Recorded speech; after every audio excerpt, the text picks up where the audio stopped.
My name is Derek Mills.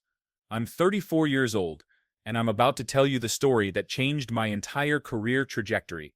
It's a story about loyalty, betrayal, and how sometimes the smallest actions can lead to the biggest transformations in your life. I'm sitting here in my home office in Chicago, looking out at the skyline, and I can't help but smile when I think about how a simple LinkedIn update completely flipped my world upside down. To continue listening to this beautiful and special story, please hit that like button and subscribe to the channel. Write your name and the city you're watching from so I can include a special shout out for you in an upcoming story. 6 years. That's how long I worked for Midwest Distribution Solutions in Columbus, Ohio. 6 years of arriving at 7:30 a.m. sharp, staying until the last truck was loaded, and going home with the satisfaction of another day's work done right. Columbus isn't the most glamorous city in America, but it's got that Midwestern charm that grows on you. The smell of coffee from the local roastery on High Street, the sound of semi-trucks rumbling down I-70, and the sight of autumn leaves covering the Scioto River. It was home. I wasn't the guy who made noise or demanded attention. I was the guy who made things work. While my colleagues were playing office politics, I was in the warehouse at 6 a.m., checking inventory reports. While they were taking long lunch breaks, I was on the phone with our suppliers in Detroit, making sure our auto parts shipments wouldn't be delayed. I built systems from scratch, streamlined processes that were older than some of our employees, and maintained relationships with vendors who'd been working with us since before I was born. But here's the thing about being indispensable. People start taking you for granted. My salary had been frozen at $52,000 for 4 years. 4 years of we're reviewing compensation next quarter and budget's tight this year, but we appreciate everything you do. I watched newer employees come in, making more than me. I watched my manager, Sarah Chen, get promoted twice while I stayed in the same position with the same title, Operations Coordinator. Sarah was one of those managers who believed that keeping people slightly uncomfortable was good for productivity. She'd hover over your shoulder during phone calls, question every decision you made, and then take credit for your successes in meetings with the regional directors. She had this way of making you feel like you should be grateful just to have a job, like she was doing you a personal favor by keeping you employed.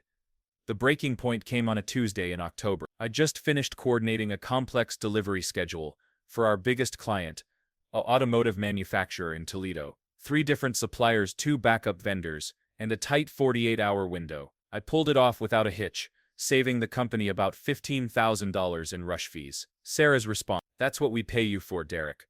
That night, I sat in my small apartment on the north side of Columbus, eating leftover pizza and staring at my laptop screen. My LinkedIn profile looked like it hadn't been touched since. My job description was outdated, my skills section was incomplete, and I had maybe 200 connections. I thought about my college friends who'd moved to Chicago, Atlanta, Denver, cities where opportunities seemed to grow on trees. I thought about my cousin Marcus, who'd taken a remote job with a tech company in Austin and was making twice what I made.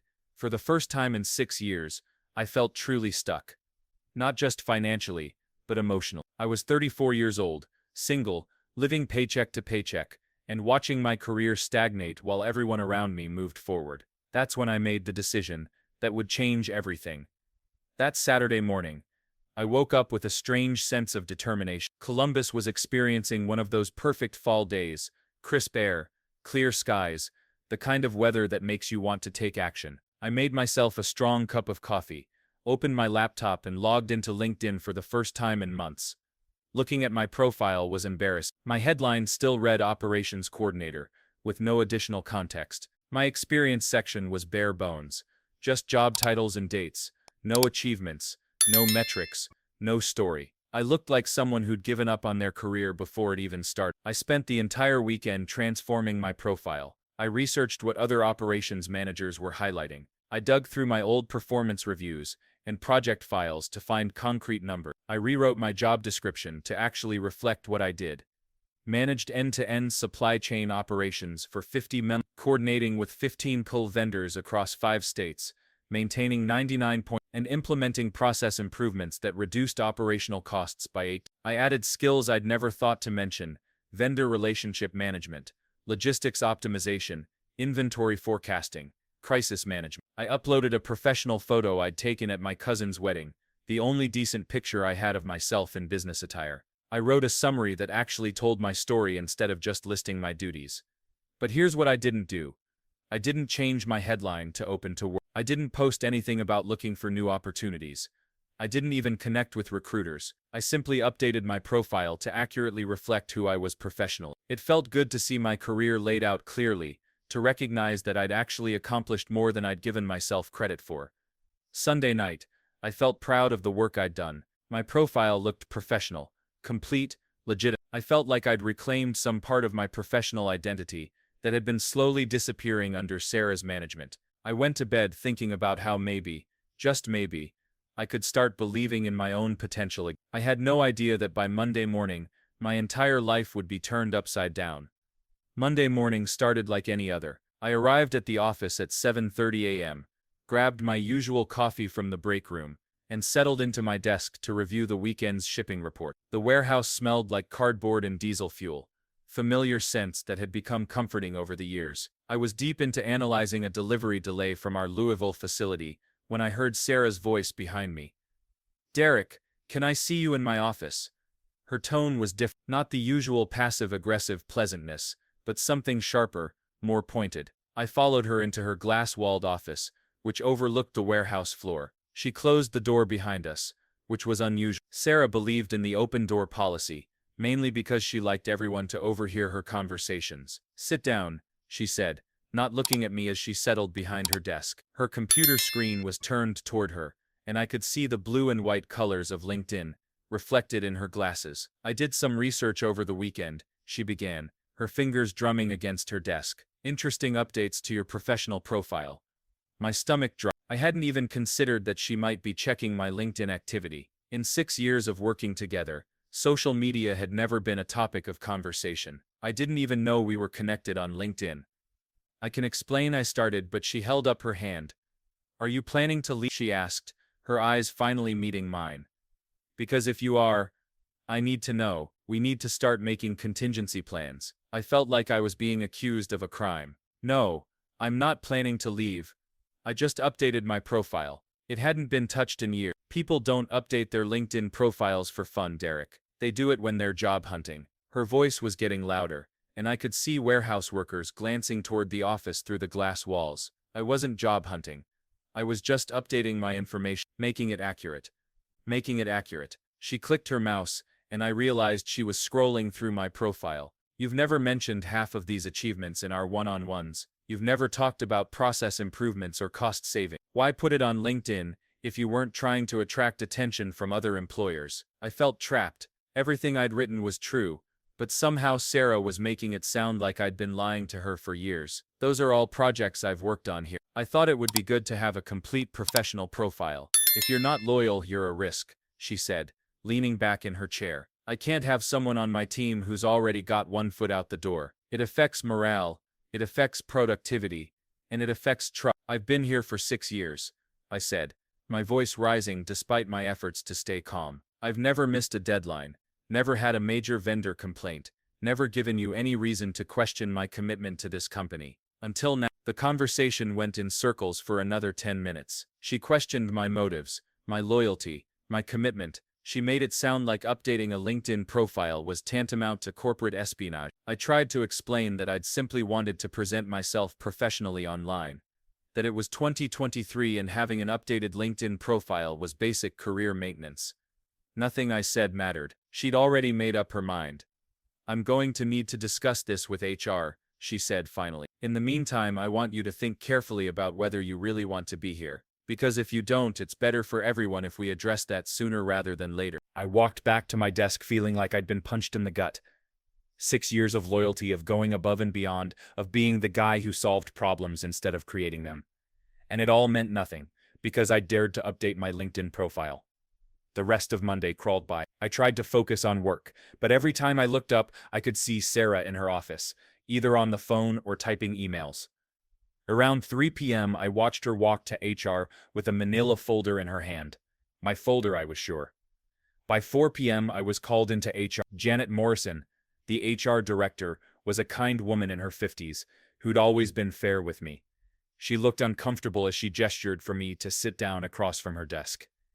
"Derek, we need to talk about your role here at Midwest Distribution," she began, her voice softer than usual. "Sarah has expressed some concerns about your commitment to the company."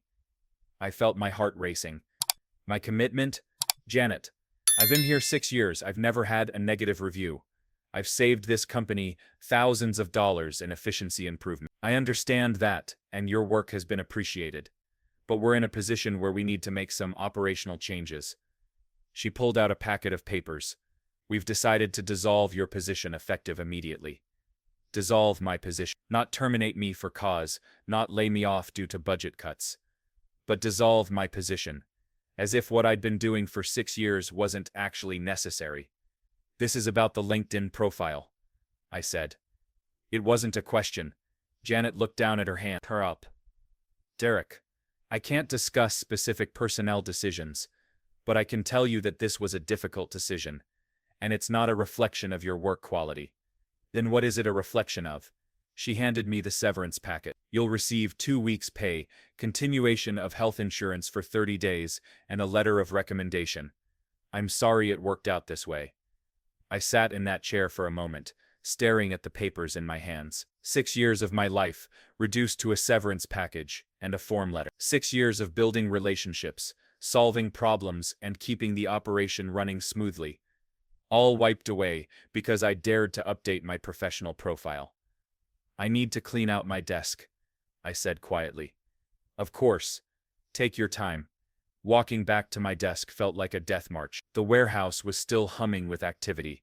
Forklifts moving pallets, workers scanning barcodes, trucks backing up to loading docks. All of it would continue without me, as if I'd never been there at all. I packed my few personal items, a photo of my family, a coffee mug my nephew had given me for Christmas, a small plant that had somehow survived on my desk, despite the fluorescent lighting. Everything else, the systems I'd built, the vendor relationships I'd cultivated, the processes I'd streamlined, would stay behind. As I walked toward the exit, carrying my cardboard box of belongings, I saw Sarah watching from her office window. She didn't wave, she didn't nod, she just watched me leave, probably already planning how to spin my departure to the rest of the team. I loaded my box into my car and sat in the parking lot for a few minutes, looking back at the building that had been my second home for 6 years. The late afternoon sun was casting long shadows across the lot, and I could hear the distant sound of traffic from I-7. Columbus suddenly felt very small. That night, I called my cousin Marcus in Austin. I got fired today, I told him. What happened? I updated my LinkedIn profile. There was a long pause. Are you serious? Dead serious. Dude, he said, sounds like they did you a favor. At the time I wasn't sure I agreed. But looking back now, that was the moment my real career began. The first week of unemployment was brutal. I'd wake up at 7:30 a.m. out of habit, then remember I had nowhere to go. I'd sit at my kitchen table in my small apartment, drinking coffee and staring at my laptop screen, trying to figure out what to do next. Columbus felt different when you weren't rushing to work every morning. Quiet, more empty. I spent the first few days feeling sorry for myself. 6 years of loyalty. And this was how it ended. I kept replaying that conversation with Sarah, wondering if I could have handled it differently. Maybe if I'd been more apologetic, more reassuring about my commitment. Maybe if I'd explained better why I'd updated my profile. But by Thursday, something shifted. I was walking through Schiller Park, trying to clear my head, when I ran into Tom Peterson, a former colleague who'd left Midwest Distribution 3 years early. He was walking his dog, looking relaxed and happy in a way I'd never seen him when we worked together. Derek, how's it going, man? He called out, his dog pulling toward me for attention. Hey Tom, actually not great. I got let go from Midwest on Monday.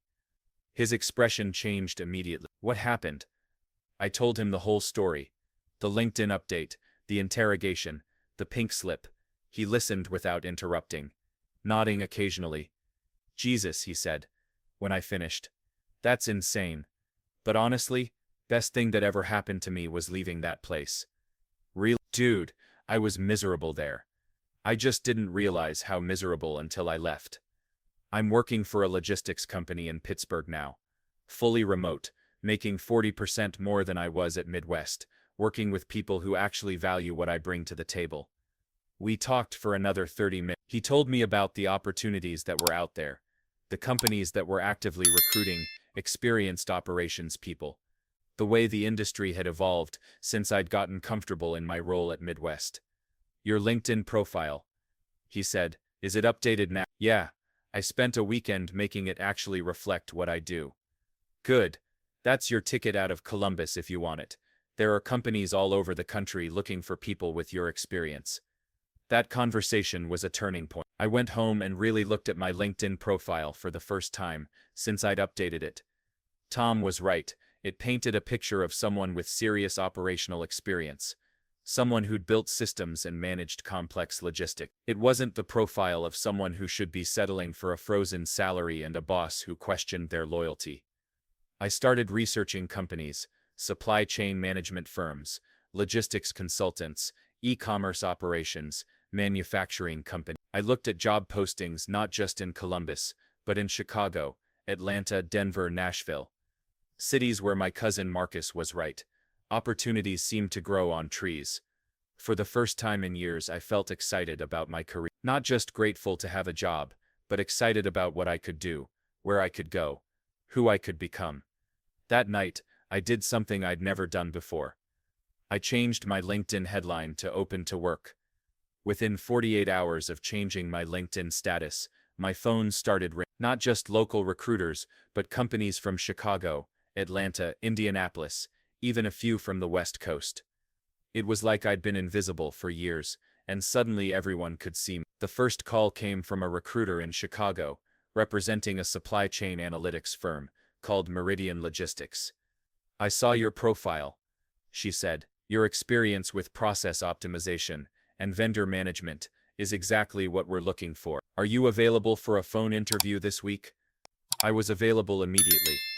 The second call was from a company in Nashville that managed logistics for music industry equipment. They needed someone who understood complex shipping requirements and could work with vendors across multiple states. "Your background at Midwest Distribution is perfect," the hiring manager told me. "We ship to venues all over the country, and we need someone who can build the kind of systems you've built."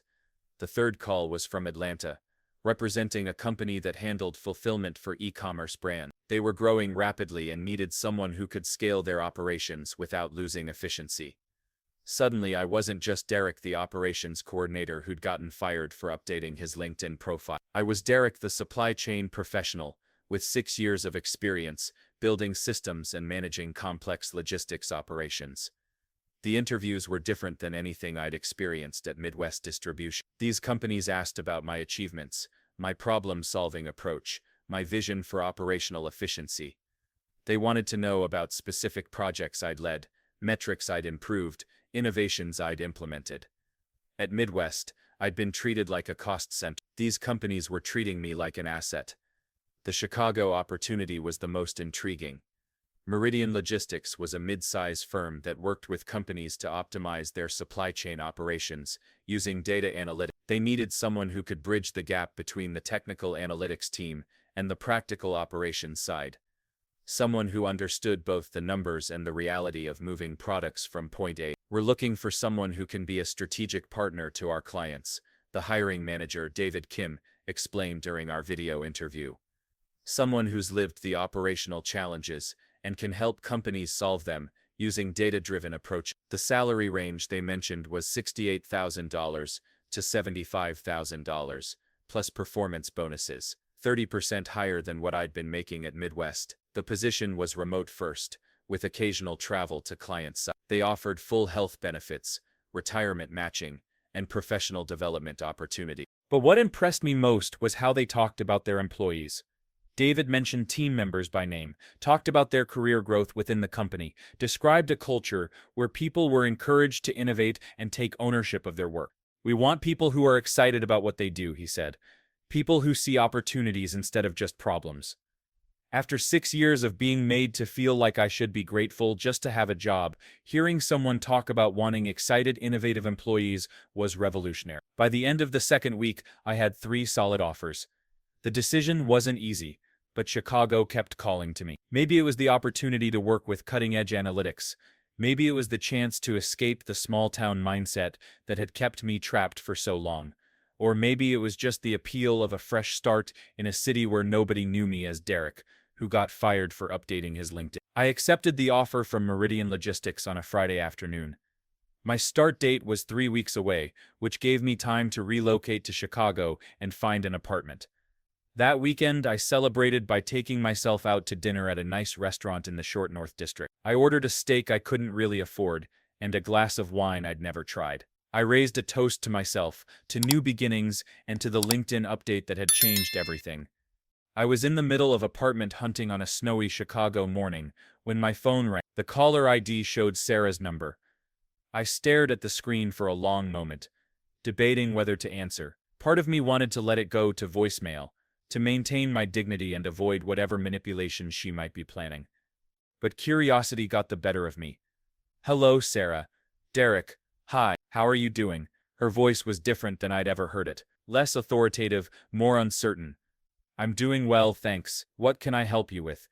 "Listen, I know our last conversation didn't end well, and I want to apologize for that. I was under a lot of pressure from upper management, and I probably handled the situation poorly." I said nothing, waiting for her to continue. "The thing is, we're having some operational challenges since you left. The person we hired to replace you quit after 2 weeks, and we're struggling to maintain the vendor relationships you built. I was wondering if you might be open to a conversation about returning." I nearly laughed out loud. The same woman who'd questioned my loyalty, who'd accused me of being a risk to the company, who'd fired me for updating my LinkedIn profile, was now asking me to come back. "I'm not sure I understand," I said, keeping my voice neutral. "I thought my position was dissolved." "Well, we've restructured some things. We could bring you back as senior operations manager, with a salary increase and more responsibility. We've realized how much institutional knowledge you had, and it's been difficult to replace. Senior operations manager, the title I should have been promoted 2 years ago.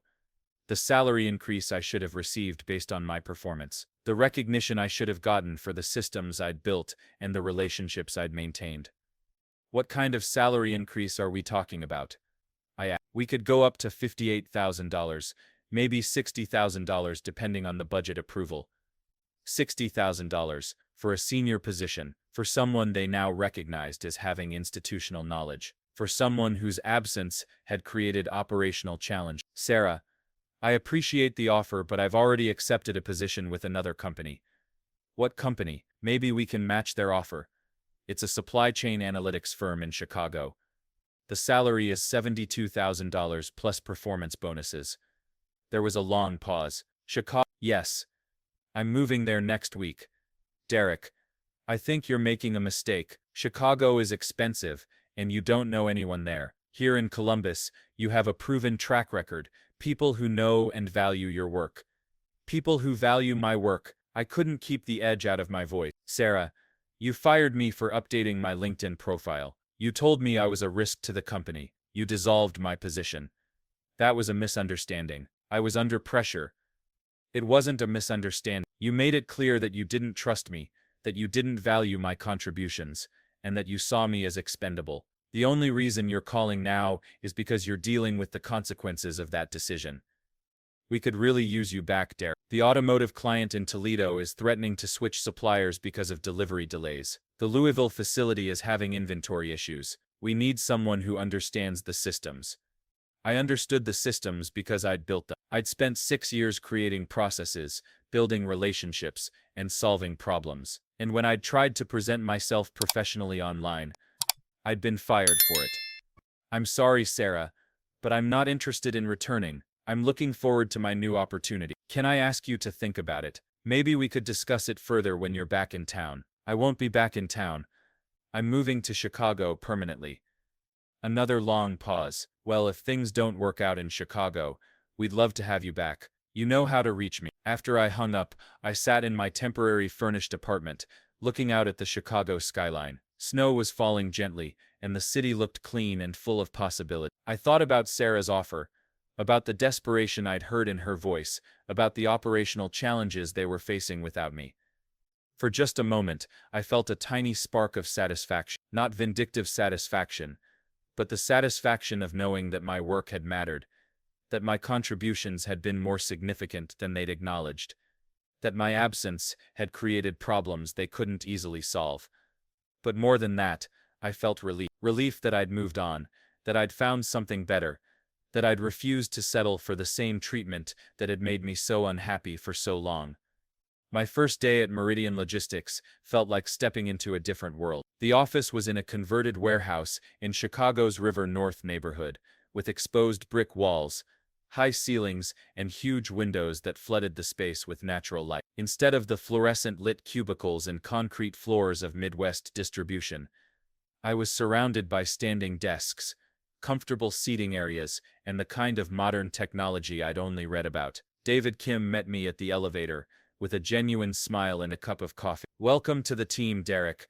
Ready to dive in?" The onboarding process was unlike anything I'd experienced. Instead of a stack of forms and a quick tour, I spent the first week in meetings with different team members, learning about their roles, their challenges, and how my position would interface with theirs. I met data analysts who spoke passionately about supply chain optimization, client relationship managers who treated vendors like strategic partners, and operations specialists who were constantly looking for ways to improve efficiency. My direct supervisor, Maria Santos, was a former operations director at a Fortune 500 company who joined Meridian to help smaller companies implement enterprise-level logistics solutions. She was smart, experienced, and most importantly, she treated me like a professional colleague rather than a subordinate to be managed.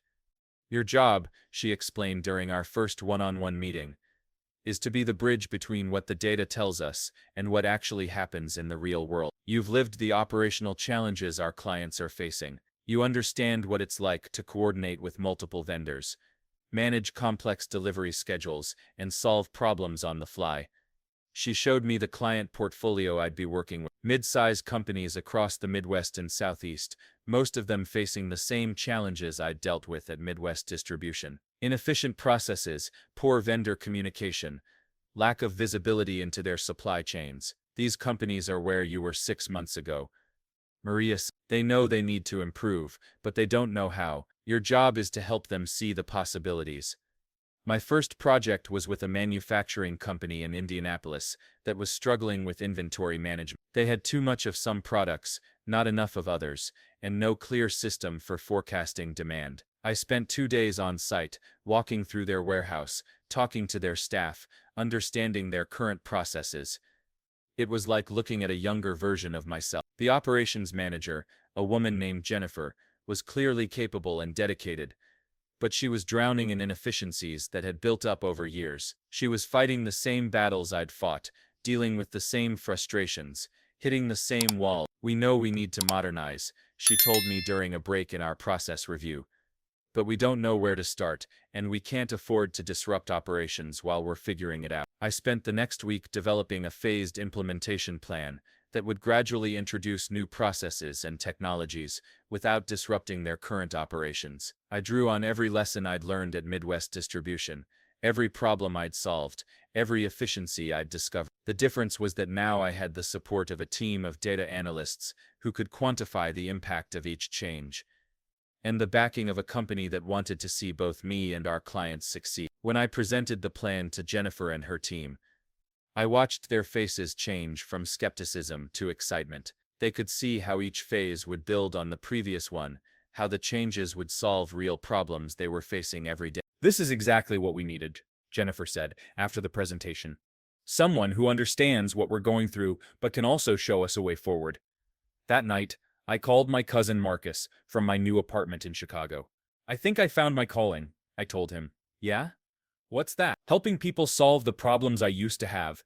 6 months into my new role, I was presenting quarterly results to Meridian's leadership team. The conference room was on the 20th floor of our building, with a view of the Chicago River and the city skyline beyond. I was nervous but excited as I pulled up my presentation on the large screen.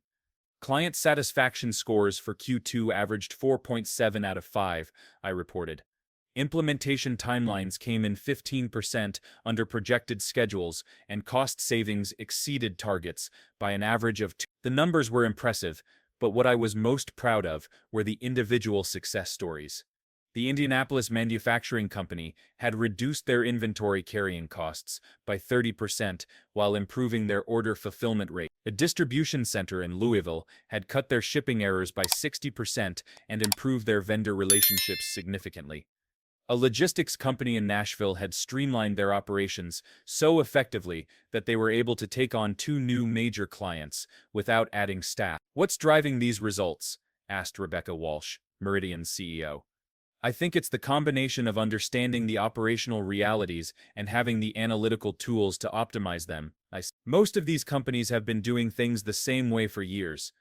Not because it's the best way, but because they don't know how to change without disrupting their business." David Kim nodded. "Derek's approach of phased implementation has been key. Instead of trying to revolutionize everything at once, he helps clients evolve their operations gradually." "And the client feedback?" Rebecca asked. I clicked to the next slide, which showed quotes from client surveys. "This is my favorite part," I said. Jennifer from Indianapolis wrote, "Derek didn't just give us a plan, he gave us confidence that we could actually improve. He understood our challenges because he'd lived them himself." After the meeting, Rebecca asked me to stay behind. "I want to talk to you about your career path here," she said. "We're opening a new office in Atlanta next year, and we're looking for someone to lead the Southeast operations. Would you be interested in that kind of opportunity? Leading an office, managing a team, building something from the ground up." A year ago, I'd been stuck in the same position for 4 years, making the same salary, working for someone who questioned my loyalty. Now I was being offered the chance to run my own operation. "I'm very interested," I said. "Good. We'll talk more about it as we get closer to the launch date. In the meantime, I want you to start thinking about the kind of team you'd want to build." That evening, I walked along the Chicago Riverwalk, thinking about how much my life had changed. The city was beautiful in the early fall, with the leaves just starting to turn and the last of the summer crowds enjoying the outdoor cafes and boat tours. I thought about my apartment in Columbus, my old routine, the resignation I'd felt for so long. My phone buzzed with a text from Jennifer in Indianapolis. "Derek, wanted to let you know we just landed our biggest client ever. The efficiency improvements you helped us implement were a major factor in winning the contract. Thank you for believing in us." I smiled, thinking about that conversation with Sarah when she'd questioned my loyalty. She'd been right about one thing. I wasn't loyal to companies that didn't value their employees. But I was absolutely loyal to work that mattered. To clients who trusted me, to colleagues who treated me as a professional. The next morning, I updated my LinkedIn profile again. This time, I added "Supply Chain Optimization Specialist" to my headline and included metrics from my recent project. I wasn't looking for a new job. I was documenting my growth, celebrating my achievements, and building a professional brand that reflected who I'd become. This time, nobody questioned my loyalty. They celebrated my success. It was a Thursday morning in November when I got the call that would provide the final chapter to my story. I was in my office at Meridian, reviewing implementation plans for our Atlanta expansion, when my phone rang. The caller ID showed a number I didn't recognize, but the area code was Columbus.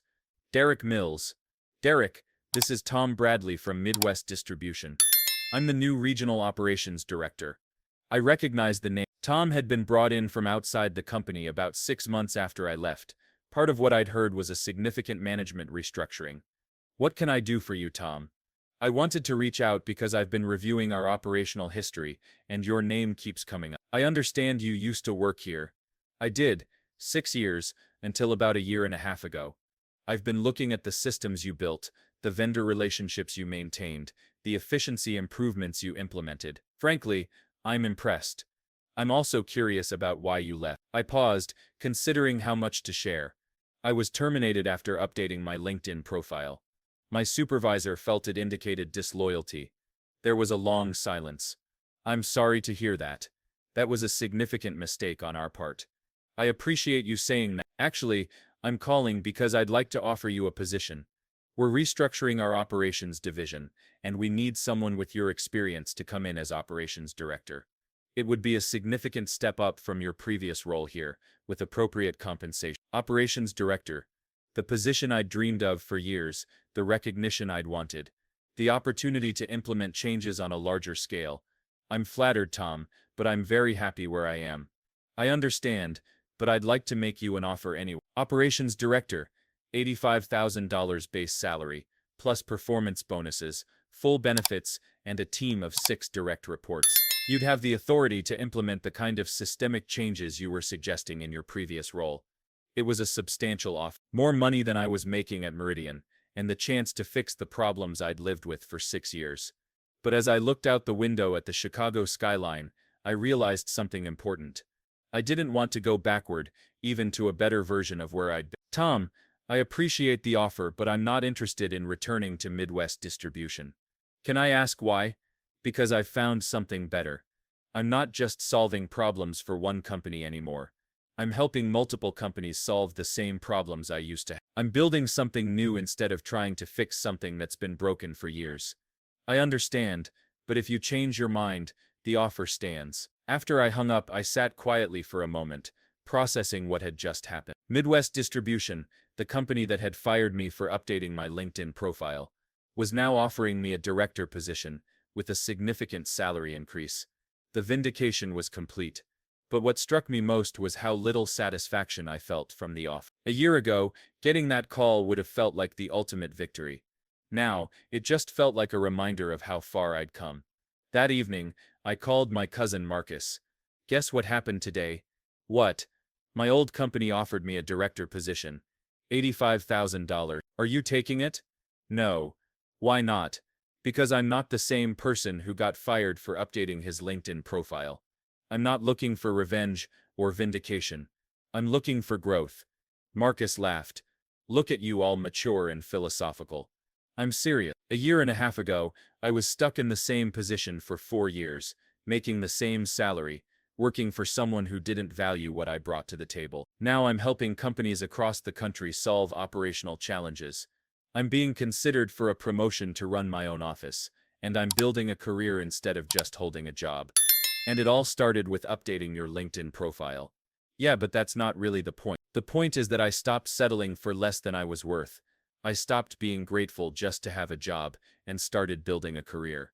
6 months later, I did accept the promotion to lead Meridian's Atlanta office. I hired a team of 5 operations specialists, including Jennifer from Indianapolis, who'd become so skilled at process optimization that she was ready to help other companies do the same thing. Today, I'm sitting in my office in Atlanta, looking out at the city skyline, and I can't help but smile when I think about that LinkedIn update that started it all.